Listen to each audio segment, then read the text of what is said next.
Bom é render graças ao Senhor e cantar louvores ao teu nome, ó Altíssimo, anunciar de manhã o teu amor leal e de noite a tua fidelidade. Sejam todos e todas bem-vindos em nome do Senhor Jesus. Esperamos de coração que Deus receba o seu louvor, a sua adoração e que Ele fale ao seu coração neste dia.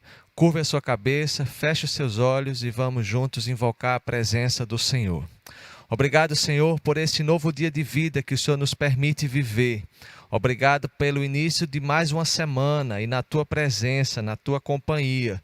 Fala ao nosso coração nesse culto e recebe o nosso louvor e adoração como expressão da nossa devoção sincera a Ti. No nome de Jesus, oramos e Te agradecemos por tudo. Amém. Amém. Vamos com alegria louvar, vamos com alegria exaltar o nome do nosso Senhor Jesus Cristo.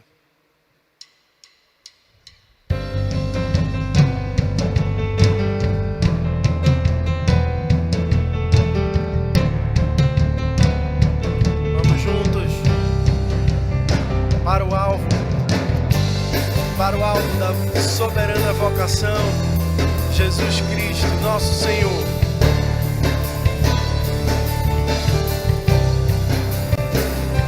Estou subindo para um lugar mais alto. Eu já queimei minhas fontes com o passado. E em meus olhos eu vejo um futuro. Tudo novo se fez, tudo novo se faz. E dessa estrada eu não me desvio nunca mais.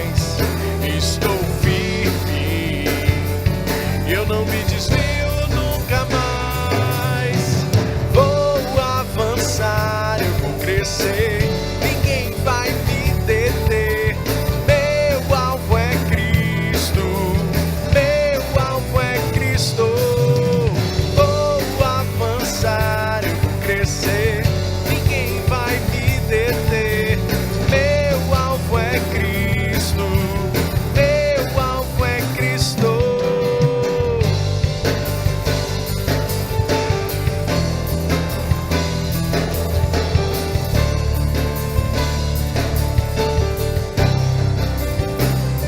Estou subindo para um lugar mais alto. Eu já desisti de andar sozinho. Cristo vive em mim e os meus pés estão no caminho, estão no caminho. E dessa estrada eu não me desvio nunca mais. Estou firme, eu não me desvio nunca mais. Vou avançar, eu vou crescer, ninguém vai me deter. Meu alvo é Cristo, meu alvo é Cristo. Vou avançar, eu vou crescer, ninguém vai me deter. Meu alvo é Cristo, meu alvo é Cristo.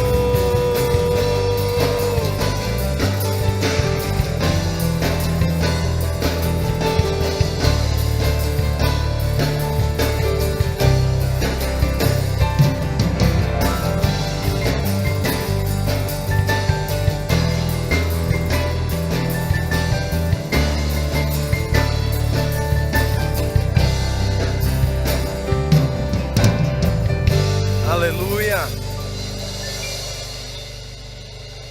A palavra de Deus nos ensina que todos nós, e não há exceção para ninguém, pecamos e estamos afastados da presença gloriosa do Senhor. Mas sabe qual é a boa nova do Evangelho? Que todo pecado confessado é pecado perdoado. Por isso que João fala, se confessarmos os nossos pecados, Deus é fiel e justo para nos perdoar os pecados e nos purificar de toda injustiça. Pense na sua vida, no dia de hoje, ao longo da semana, o que em pensamentos, palavras, ações ou omissões você tem entristecido o Espírito Santo de Deus. Coloque-se diante do Senhor em contrição, e a esse coração contrito e quebrantado, o Senhor não rejeita. Senhor, olha para cada filho e filha teu e tua nessa hora, que com sincero arrependimento se coloca diante da tua presença, reconhecendo pecados, transgressões, falhas, fraquezas, e te pedindo, Senhor, auxílio e ajuda para seguirem a caminhada. Derrama dos altos céus a tua graça, misericórdia e favor sobre as nossas vidas. E desde já te agradecemos o perdão pelos nossos pecados, graças ao nome do Senhor Jesus. Amém. Por isso que o apóstolo João, ele diz em sua carta: filhinhos, os vossos pecados estão perdoados, graças ao nome do Senhor Jesus. Amém. E porque temos o perdão dos nossos pecados, podemos com alegria continuar louvando o nome do Senhor. Vamos cantar juntos o nosso Kyrie e em seguida continuar louvando a Deus. Senhor, tem piedade de nós. Cristo, tem piedade de nós. Senhor, tem piedade de nós. Sim, tem piedade de nós. Senhor, tem piedade de nós. Cristo, tem piedade de nós. Senhor, tem piedade de nós. Sim, tem piedade de nós. Amém. Estamos aqui para louvar e para engrandecer o nome do nosso Senhor Jesus Cristo, porque Ele veio, Ele pisou aqui nessa terra para que a gente pudesse ter vida, para que a gente pudesse ter vida em abundância, e por isso louvamos. Luz do mundo, vieste à terra para que eu pudesse te ver. Tua beleza me leva a adorar-te. Quero contigo viver. Vim para adorar-te, vim para prostrar-me, vim para dizer que és meu rei.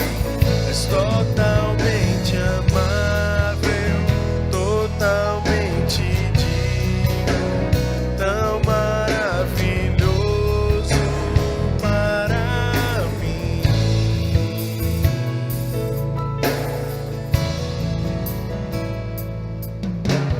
Eterno Deus, exaltado nas alturas, glorioso nos céus. Humilde vieste à terra que criastes, por amor pobre se fez. Vim para adorar-te, vim para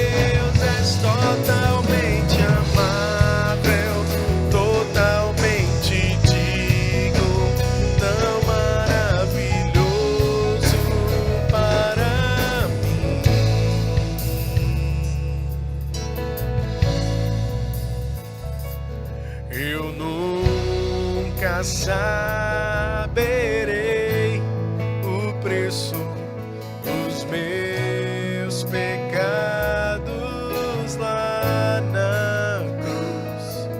Eu nunca saberei o preço dos meus pecados lá na cruz. Eu nunca saberei o preço dos meus pecados lá na cruz. Eu nunca saberei o preço dos meus pecados lá na cruz.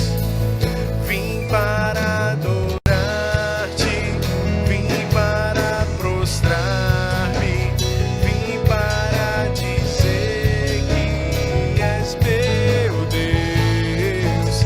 És totalmente amável, totalmente digno, tão maravilhoso para mim.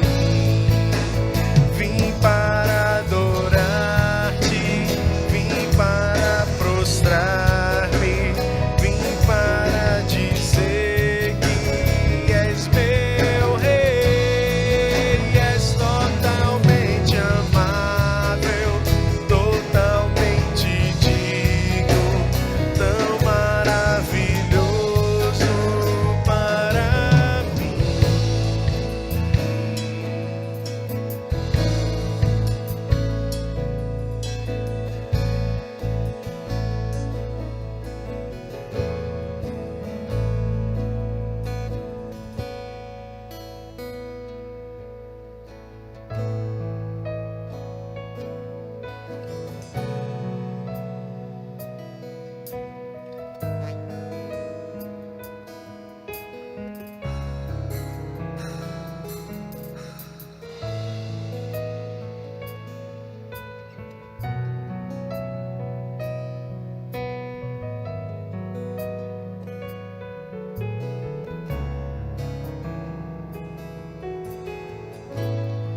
Eu me rasgo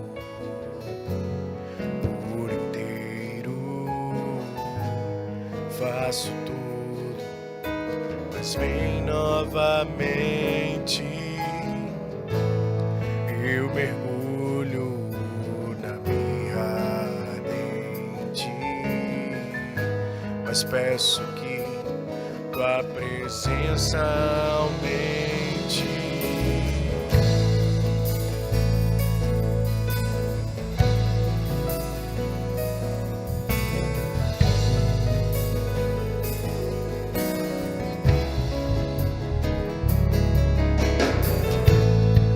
Eu me rasgo por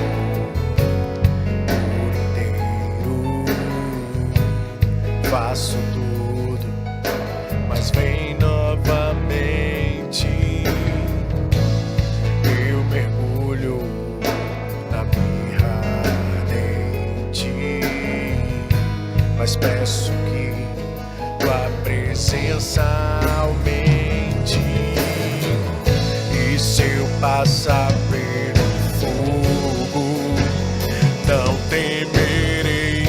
Na tua fumaça de glória eu entrarei, longe do santo dos santos. Não sei mais viver.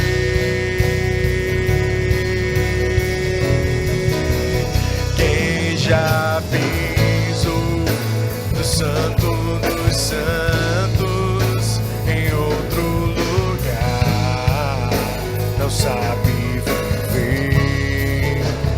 E onde estiver, clamar pela glória, a glória de Deus.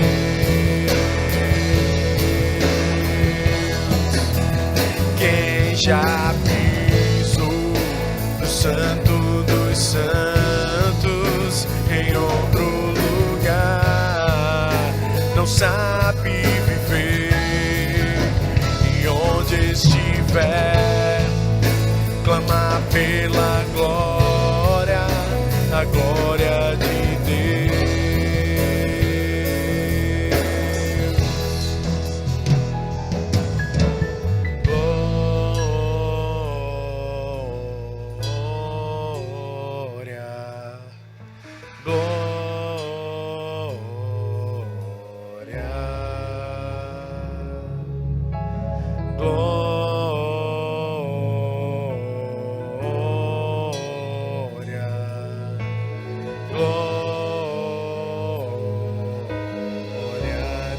Ele é santo, santo,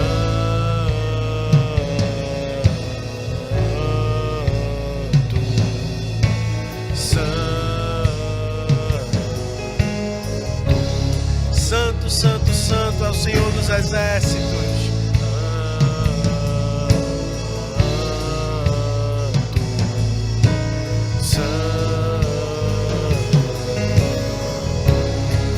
Ele é santo, santo, santo.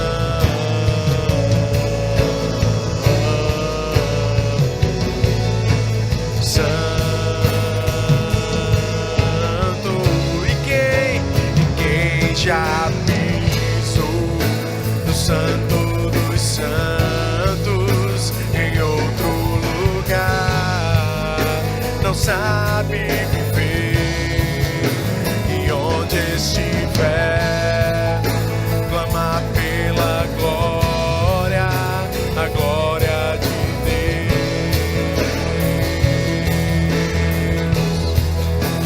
Quem já Santo dos Santos em outro lugar, não sabe viver, e onde estiver, clama pela glória, a glória de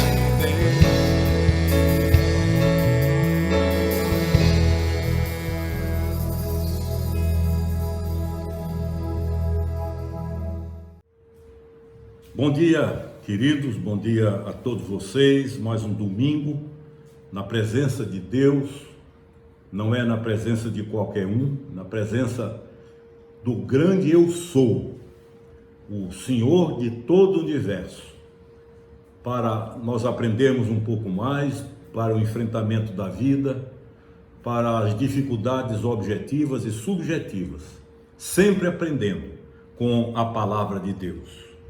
Eu quero tomar como base hoje um texto que está lá no Evangelho de Lucas, capítulo 1, verso 37, que diz assim: porque para Deus não há impossíveis em todos os seus milagres, porque para Deus não há impossíveis. Pense agora em todas as dificuldades que surgem na vida, os problemas do cotidiano, as enfermidades, as rupturas, as dores, as agonias, os problemas políticos, econômicos, financeiros, enfim, pense em todas as dificuldades que habitam esse planeta, ou mesmo as dificuldades de um universo inteiro. E a palavra de Deus diz: porque para Deus não há impossíveis em todas as suas promessas. Deus não conhece a palavra impossível. É por isso que muitas vezes Ele é aquilo que dá o título ao sermão de hoje: o Deus de surpresas ou das surpresas. Deus surpreende com soluções inimagináveis, com saídas que nunca foram pensadas, com portas que nunca se imaginou, do nada, do que não se vê, não se sabe, não se sente, quando se pensa que tudo está perdido, liquidado, derrotado, acabado, de onde menos imaginamos e na forma que nunca pensamos, a solução surge, porque Deus é Deus de surpresas. E eu quero falar hoje sobre isso, salientando a criatividade do Criador, coisas que só Ele faz, que Ele não se prende a métodos, são santas surpresas, e afirmando ainda que Deus não é sistemático. Por que isso? Para levar a você que me vê nesse instante, que vive ou está sofrendo em razão de problemas que você vê e diz: esse não tem mais jeito, acabou, é assumir a derrota, o fracasso e a vergonha. É a solução impensada e inimaginável para diagnósticos avassaladores, para saúde comprometida, para filhos que caíram na perdição do vício, da droga, do álcool, para outros problemas familiares que você não consegue mais perceber uma saída, já tentou de tudo, não tem jeito, a lógica, a experiência, profissionais gabaritados na área de suas dores, já afirmaram, reafirmaram que lamentavelmente não tem mais jeito. É aí que surge o Deus das surpresas sobretudo na forma como age. Não adianta querer pensar em Deus de forma linear. Não adianta querer pensar em Deus na lógica do causa e efeito. Não adianta pensar em Deus na matemática humana, reduzi-la à matemática humana, onde 2 e 2, 2 mais 2 são 4. Ele é Deus de surpresas e depois que ele opera, nós ficamos simplesmente boquiabertos, extasiados e encantados e maravilhados e damos glória e graças a ele. Esse é o Deus da Bíblia. Esse é o Deus da palavra de Deus, da sua palavra, que quer chegar a você, para conversar com você sobre o beco sem saída da sua vida, sobre a solução inexistente, sobre o fato de estar desenganado, desenganada por profissionais de alta qualidade. E eu quero iniciar citando alguns exemplos irônicos da ação desse Deus pessoal e extraordinário. O primeiro exemplo é a cura do general Naamã. Naamã era um general do exército sírio, era um líder militar, e não apenas um líder militar, era um homem respeitado na nação, era referência entre todo o povo, e ele gozava de prestígio que nunca antes dele alguém pôde ter. Era comandante do exército de Ben-Hadad, rei da Síria. Era o ministro da guerra, corajoso, forte, guerreiro, famoso. Tinha enorme prestígio político, era honrado por todos, era honrado militarmente, era honrado pelo povo. No entanto, esse homem, que era um símbolo, era o orgulho de um povo, subitamente aparece com um problema humanamente insolúvel, que ainda hoje é um grande problema, mas naquele tempo significava morte, fim, encerramento de vida, de projetos, de avaliações e de sonhos. Naamã, de repente, percebe-se leproso. Apesar de ser publicamente aclamado, quando chegava em casa, se despia e olhava para o corpo, ali estavam os sinais da lepra, ali estava a lepra, e com ele, que era um homem muito inteligente, a certeza de que era o fim, de que estava num beco sem saída. É nesse momento que o rei de Israel, Jorão, quando sabe, manda alguém com uma carta para o rei da Síria. E o rei da Síria, quando lê aquela carta, ele diz: acaso sou eu, Deus, com poder de tirar a vida ou dá-la, para que este envie a mim um homem para curá-lo de sua lepra? O meu colega perdeu o juízo, a insensatez tomou conta dele. Isso é pedido que se faça, não tem jeito, é preparar-se para a morte. É nesse instante que surge o profeta Eliseu, e vem não com a lógica cartesiana da humanidade, não com a forma de raciocínio padronizado e cheio de limitações. E ele dirige-se a Naamã, está no verso 14 do capítulo 4, ele manda que Naamã mergulhe 7 vezes no Rio Jordão. Quem conhece o Rio Jordão, quem já esteve lá, quem já foi comigo várias vezes, sabe que o Rio Jordão é um rio pequeno em relação aos rios brasileiros. O reverendo Caio, que é amazonense, uma vez comigo lá, olhando para o Jordão, ele disse: na minha terra isso é um igarapé, um riozinho, um córregozinho, mas é o Rio Jordão.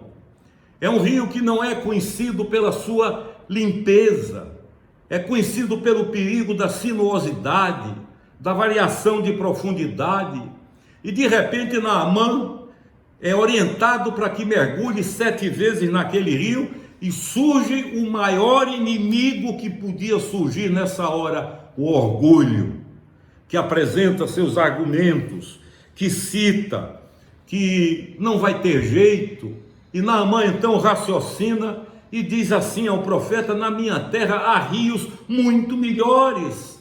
Se é para mergulhar, eu teria mergulhado lá, na Síria. Lá no meu país há rios diante dos quais isso aqui não é nada. Torna-se até ridículo um general, um homem como eu, respeitado pela nação. Claro que isso não está escrito, eu estou imaginando.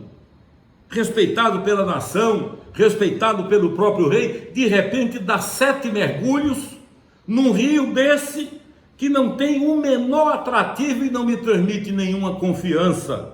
Mas o homem de Deus insistiu e a Bíblia diz que Naamã resolveu obedecer. Até porque um soldado de Naamã disse a ele: general, me desculpe, mas se ele tivesse pedido para o senhor fazer uma coisa muito mais difícil, o senhor faria, então faça isso.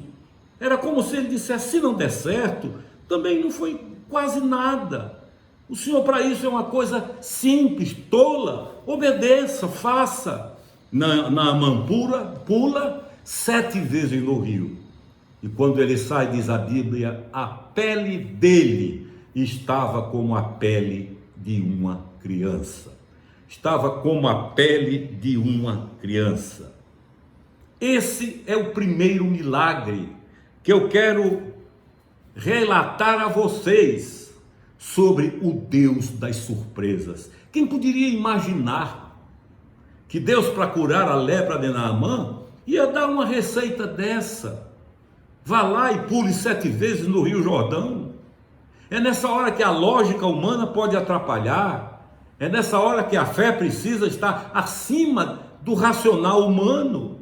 É preciso crer para obedecer. Como diz um velho louvor, um velho hino da minha infância: creia e observar. Tudo quanto Cristo ordenar, o fiel obedece ao que ele mandar. Naamã foi curado, o mal foi expulso, o inútil tornou-se útil e o mal foi vencido, a doença foi vencida. E a Bíblia, eu repito, diz que a pele ficou como pele de uma criança. O segundo milagre que eu quero falar com você, que nessa manhã precisa de milagres na vida de um filho, de alguém da família, de alguém que você ama, gosta, conhece. A Bíblia fala em Números capítulo 21 e verso 17, de um poço inútil. E por que é que esse poço era inútil? Era inútil porque não tinha água. Para que poço sem água? De que vale um poço sem água? Numa região árida, deserta, onde as chuvas eram raríssimas, onde eles tinham que aproveitar aqueles momentos e não havia solução, não havia os recursos que nós conhecemos hoje para tornar uma área daquela fértil, com água. Era assumir a derrota, a desgraça. O poço, que significava vida, não só para a plantação, mas a própria subsistência humana, secou. E até que viesse outra chuva, no outro ano, certamente muitos já teriam morrido e perdido a vida. E é nessa sequidão que Deus dá outra vez uma ordem, entre aspas, esquisita. Me desculpem, mas com toda a reverência, maluca, doida aos olhos humanos. Deus diz: agora eu imagino, vamos resolver o problema. Todo mundo fica ali olhando. Vamos resolver o problema e logo essa dificuldade estará resolvida. E a solução que Deus dá é a seguinte: cantem, louvem, bendigam, ao invés de reclamar. E mandou que eles cantassem para o poço, dizendo: brota o poço, brota o poço. Não precisa ter muito raciocínio para admitir que muita gente ali deve ter desistido. Isso é loucura, isso não tem sentido. Eu andar o que eu andei, chegar onde eu cheguei, para ser reduzido a um bobo, a um tolo. Isso é coisa para tolo. Onde já se viu cantar para poço, onde já se viu cantar para poço ainda mais seco, onde já se viu cântico produzir chuva, produzir água. Mas a Bíblia diz que o profeta chega ali e começa a cantar para o poço. Brota ao poço, brota ao poço, brota ao poço. E de repente a água começa a chegar. A água começa a surgir. E eles começam a voltar e espantados, estupefatos, impressionados, percebem que o poço seco, sem chance, com a chuva impossível, ao obedecer aquilo que Deus mandou, a água surge. Quando eu estudei em Belo Horizonte, lá no seminário, o meu cunhado Claudenor, ele foi pastor na cidade de Sete Lagoas, relativamente próximo a Belo Horizonte. E havia muita gente boa, era uma igreja grande ali. E havia um senhor já idoso, velhinho, chamado Raimundo, seu Raimundo. E nós gostávamos muito dele, bem-humorado, era um homem analfabeto, mas era um homem que parece que lia a Bíblia toda, porque conhecia coisa demais, amava muito a Deus. E um dia, numa seca, o que eu estou contando é verdade, e eu conto diante de Deus. Quando estavam começando a pensar em contratar isso, contratar aquilo, seu Raimundo quietinho foi até o poço, o que nós chamamos no Nordeste de cacimba, e botou a cabeça dele ali, e começaram as lágrimas a descer, e ele começou a dizer, brota ao poço, e dizia, Senhor, eu estou obedecendo a tua palavra. E ainda essa semana, meu cunhado Claudenor conversava comigo, dizendo, chorei ali. E ele disse, eu e Carolina, que era minha irmã, nós vimos a água subir 2 metros naquele poço. 2 metros. Eu jamais contaria isso aqui, se fosse aventura, se fosse ficção, porque não se pode pregar o evangelho com mentira. Cidade de Sete Lagoas, seu Raimundo, que já está no céu, ele creu contra tudo e contra todos, e meu cunhado e minha irmã viram e testemunharam 2 metros d'água subirem naquele poço inútil e perdido. Há um terceiro milagre que está em 2 Reis, capítulo 6, de 1 a 7. Sob o comando de Eliseu, a nação estava trabalhando, buscando madeira para construções, para edificações, e diz a Bíblia que um dia eles estavam na floresta, e era ela cortada por um rio, e eles estavam derrubando árvores para que a madeira fosse utilizada, quando de repente o ferro do machado desprendeu-se do cabo. E machado não flutua, machado não boia. O machado imediatamente afundou para uma profundidade relativamente grande, para uma correnteza forte, diz a Bíblia. E agora o que fazer? Um jovem, diz o texto, tentou mergulhar, procurou, mas não conseguiu nada. Começaram a dar o machado por perdido, e não era como hoje, que há lojas e lojas onde você compra esse tipo de coisa. E diz a Bíblia aí em 2 Reis capítulo 6, que chamaram Eliseu para orar. É numa hora dessas que o profeta ou crê ou está liquidado. É uma boa hora para desmascarar falso profeta, que ensina coisas mirabolantes, extraordinárias, mas na hora do fazer, do realizar, é que eu quero ver. E Eliseu chega e diz a Bíblia que ele, com muita calma, a palavra bíblica é naturalidade, a naturalidade de quem conhece Deus, de quem tem intimidade com Deus, de quem convive em comunhão com Deus. Perguntou onde foi que o machado caiu. Foi só o que ele falou. Ele não disse que era difícil, que era problemático, que era impossível. Contar a história, o ferro afundou, e até onde eu creio, e até hoje ferro não boia. Eliseu, quando Deus manda ele orar, a pergunta que ele faz é, ele não pergunta nada a Deus, nada. Chega diante das pessoas e diz, onde foi que o ferro afundou, onde foi que o machado caiu? E mostraram, e diz a Bíblia, que ele pegou um galho, orou e jogou ali o galho, e de repente a água começa a se mexer, e todos que estão ali foram testemunhas de que o ferro, o machado, flutuou. Eu jamais contaria isso se não estivesse na Bíblia. Porque para fazer isso hoje em dia, só com um bom filme e com montagem. Ali uma oração a quem pode, o segredo não é a oração, é orar a quem pode. A oração poderosa, isso não existe. Poderoso não é a oração, poderoso é quem ouve a oração. É aquele para quem nós oramos, é aquele com quem nós falamos, e ali naquela hora o machado flutuou.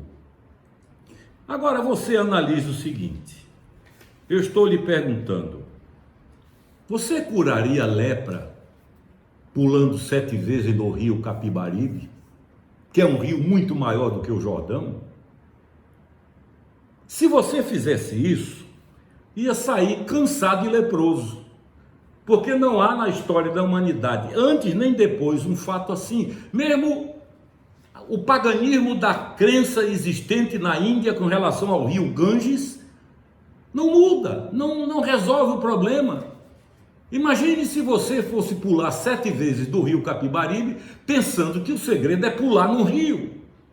O segredo não é pular no rio, nem no rio Ganges, nem no rio Amazonas, nem no rio Jordão, nem em nenhum outro rio do mundo, por maior que seja. Não é pular no rio que resolve. Imagine também se você fosse instado a cantar para um poço. Cantar para um poço. De repente os vizinhos passam e você está no poço que abastece sua casa, dizendo: brota o poço, brota o poço, brota o poço. E você ia ser ridicularizado. A Bíblia também diz, no capítulo 2 e 19, verso 19 a 22, que o rio que abastecia o povo daqueles dias estava salobre a água, ruim, não era potável, não servia para beber, estava com um gosto estranho, contaminada. E eles então chamaram mais uma vez Eliseu. Eu, quando chegar no céu, quero conversar com Eliseu, porque poucos homens na Bíblia, me desculpem outra vez a expressão, entraram em tantas frias como Eliseu. E lá vai Eliseu, e eu estive nesse lugar, lá em Israel, mais de uma vez, quando eles pensam talvez que Eliseu vai usar alguma coisa, alguma planta. Sabe o que é que Eliseu faz para tirar o sal do rio? O rio estava salobre. Eliseu joga sal. Pega um prato de sal, ora a Deus e joga sal do rio. E então diz a Bíblia em 2 Reis, capítulo 2, 19 a 22, saiu ele ao manancial das águas e deitando sal nele, jogando sal nele, ele disse: assim diz o Senhor, sarei estas águas, não mais sairá dela a morte, nem a esterilidade. Por que eu estou dizendo isso, queridos? Porque o segredo do milagre não está no método. O segredo do milagre não está nas fórmulas. O segredo do milagre não está na forma como se faz, na sistemática. Não é o método, não são os meios, não são mistérios, não são. Há muita gente aí obedecendo coisas absurdas para cura, para restauração, para solução de problemas familiares, financeiros, para terem progresso na vida. Nada disso resolve. Não houve mágica na cura da lepra, não houve mágica no poço que brotou água, não houve mágica no rio que deixou de ser salobre, não houve mágica. O que houve foi fé em Deus. Por isso que eu li para vocês o texto que diz: porque para Deus não há impossíveis em todas as suas promessas. Se Ele prometer, por mais ridículo que pareça aos olhos humanos, faça. Se Ele prometer, por mais exótico, absurdo, esquisito, estranho que parecer, ainda que você imagine que vai ser alvo de crítica, de anedota, que você vai ser zombado, zombada, obedeça. Confie, a palavra de Deus diz: se creres, verás.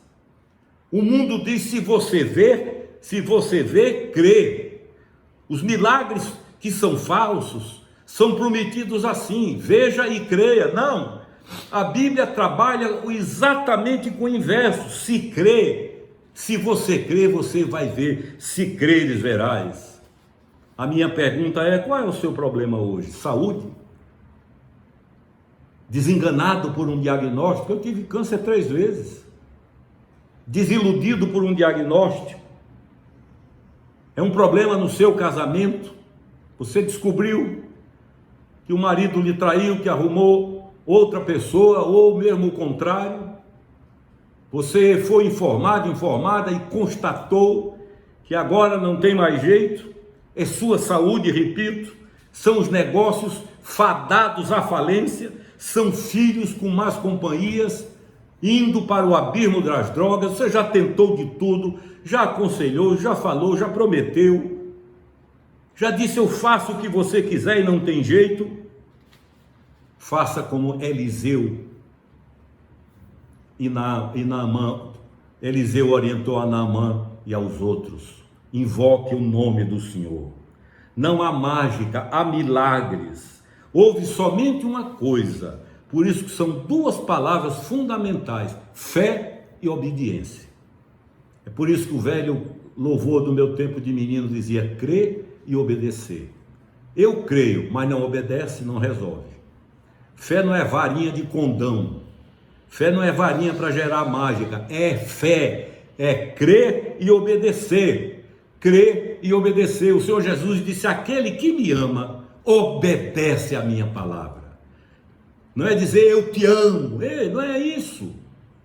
Não é dizer eu sou apaixonado, apaixonada pelo Senhor.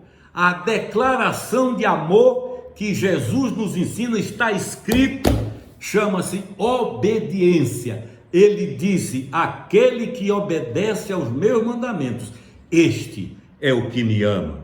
Não há mágica, há obediência. Se ele mandar, por mais absurdo que pareça, por mais esquisito que seja, entenda que todos esses milagres só aconteceram por 2 razões: fé e obediência. Se tu creres, diz a Bíblia, verás a glória de Deus. Se tu creres, verás a glória de Deus. Houve pessoas que encontraram Jesus que não tinham mais nada na vida. Perderam tudo, perderam patrimônio, perderam bens, perderam família, perderam saúde, perderam a esperança, perderam tudo.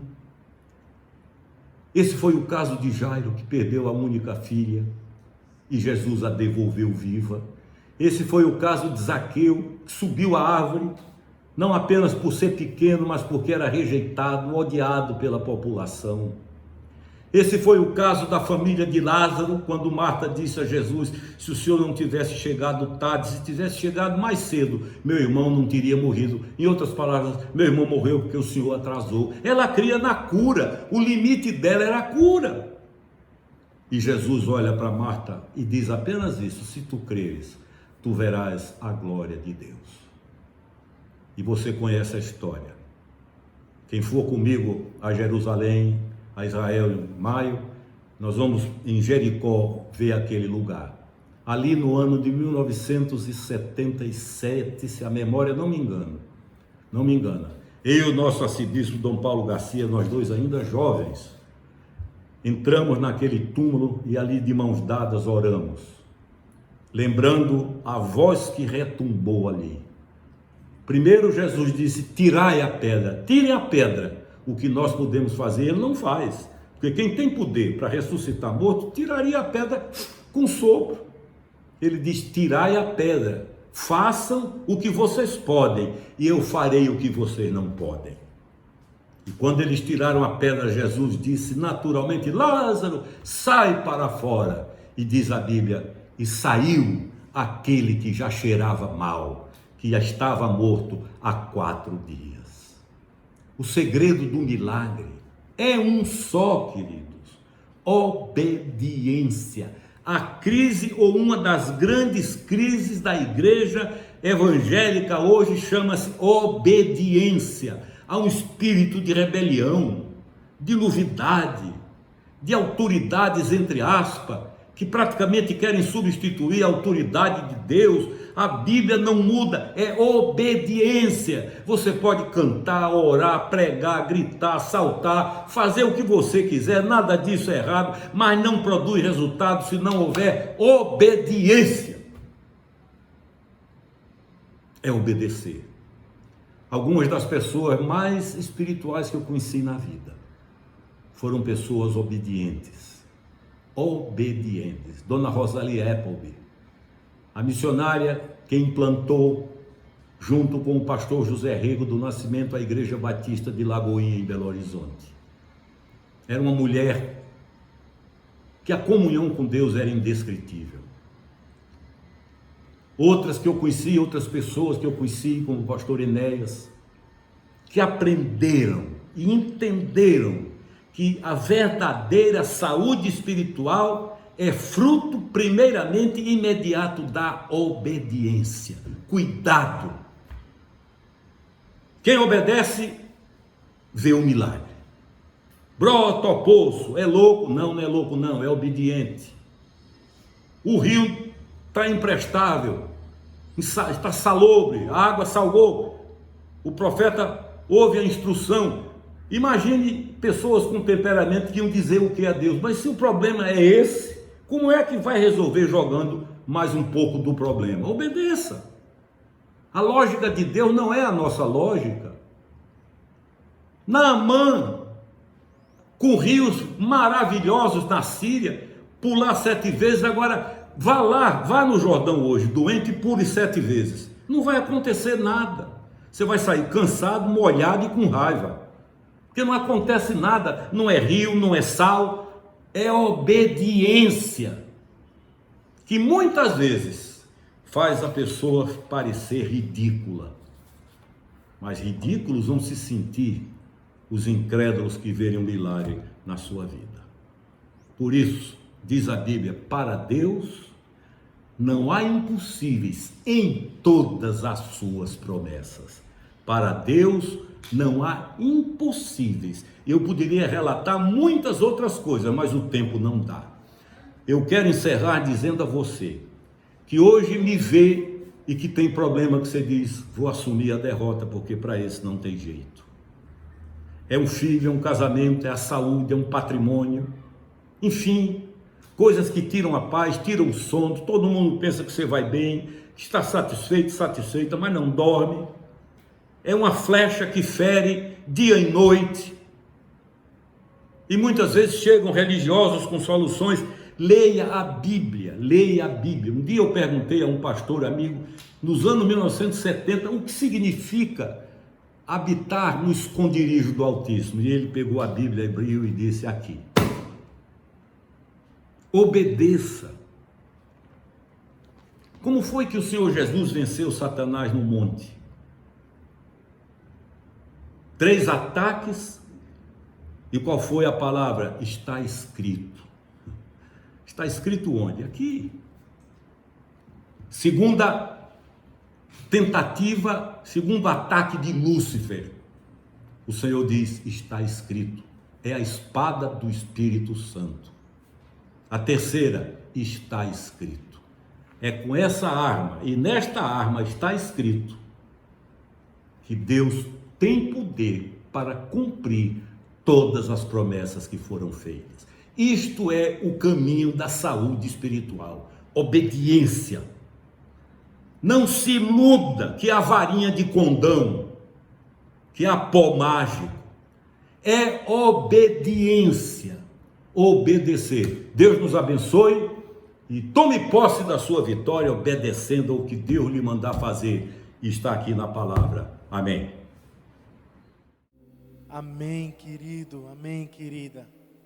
E nesse momento do nosso culto, é onde vamos louvar ao Senhor, cultuar a Deus com aquilo que temos, com aquilo que nós podemos oferecer a Ele de palpável.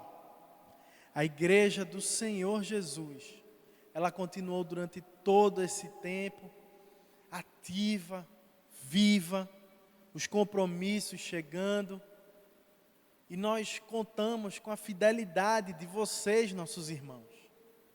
A palavra de Deus, ela diz que o dízimo e a oferta, ele é um princípio espiritual, muito mais do que um mandamento, muito mais do que uma ordenança.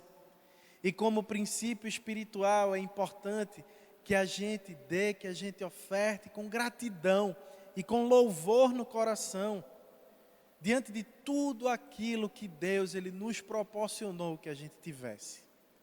Então é com louvor no coração e gratidão e alegria que eu convido você a participar desse momento de ofertório, através das contas bancárias que estão disponíveis aqui na tela e na descrição desse vídeo no YouTube. Participe desse momento do nosso culto. Chegue junto. Contamos com a generosidade de vocês, nossos irmãos. E vamos todos juntos repetir as palavras bíblicas do ofertório. Tudo vem de ti, Senhor, e do que é teu te damos. Amém. Chegamos ao fim de mais um culto e queremos registrar nossa gratidão por você estar aqui conosco. É muito bom estarmos juntos, mesmo que dessa forma virtual, mesmo que distantes, estamos juntos, porque somos o corpo de Cristo Jesus. Então receba a bênção final. Quando saírem de casa, quando estiverem em casa, lembrem das palavras do apóstolo Paulo à igreja aos Coríntios, que Deus estava em Cristo, reconciliando consigo o mundo, não levando em conta as nossas transgressões. Deus ama você. Deus não está zangado com você. Deus perdoou você. Nunca te deixará, nunca te abandonará. Que as bênçãos do Pai, do Filho e do Espírito Santo seja com você e com toda a igreja de Cristo em todo o mundo. Amém. Ide na paz de Cristo, sede corajosos e fortes no testemunho do Evangelho entre os homens. Servi ao Senhor com alegria, no poder do Espírito Santo. Aleluia! Fiquem em paz.